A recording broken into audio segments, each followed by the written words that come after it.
And so I reached out to your co-founder actually, and I was like, I want to have this conversation and I definitely want to have you on the podcast. And here we are. I'm so happy to finally have you on here. But I learned that actually, not just now do you have what I envisioned, but you were in the early stages of developing this during the pandemic. Can you talk about that and how that came to be?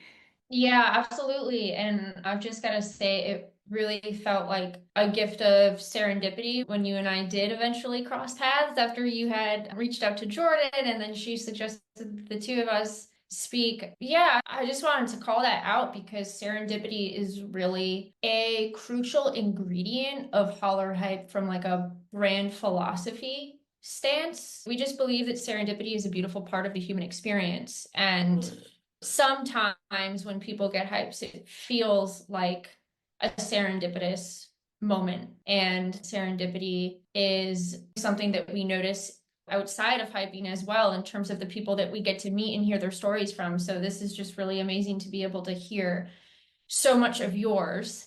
Developing Holler Hype during the pandemic, it started before the pandemic, but I think that the pandemic really put a lens on the loneliness that you really called out. There's all different types of loneliness, and I think the way that you illustrated it in contrast between you and your late husband Juan is just that he was literally isolated and you were not physically isolated, but you're both experiencing this immense loneliness in different ways. And